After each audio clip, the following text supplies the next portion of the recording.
Welcome back to another episode of Rolling Thunder.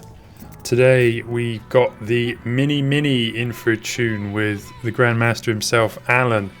So as you can see, this Mini is smaller than most standard Minis, but also being carb based, it's going to require a lot more tuning and manual tweaking to get exactly right. So as you can see here, Martin's just warming the car up, getting the fluids going, and just ensuring we have a car safe enough to allow Alan to do what he needs to do on it.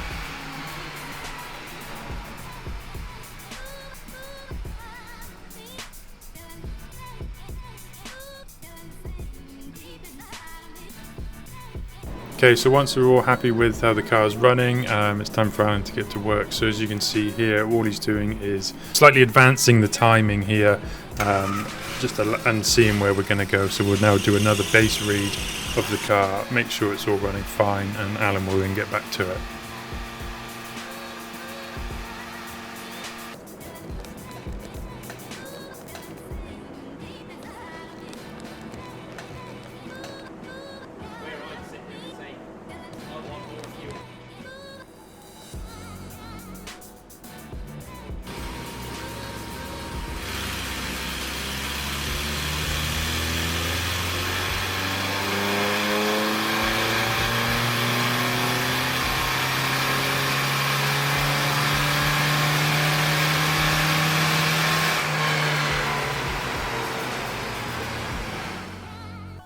So here Alan is taking off the carb needle, where he will then reshape it to achieve the correct air to fuel flow ratio, maximize the power and drivability of this car to ensure it's running as smooth as possible.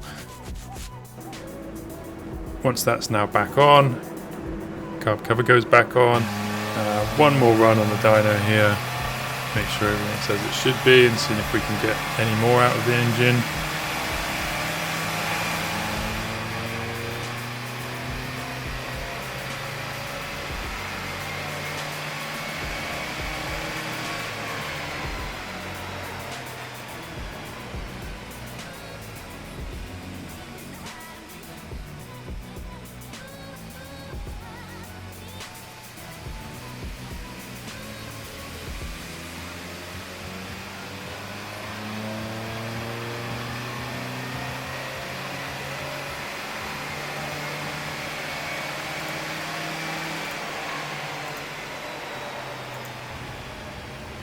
And there you have it, a 36.4 horsepower output at the end there. But car's running a lot nicer than it was when it came in, and it's so much smoother.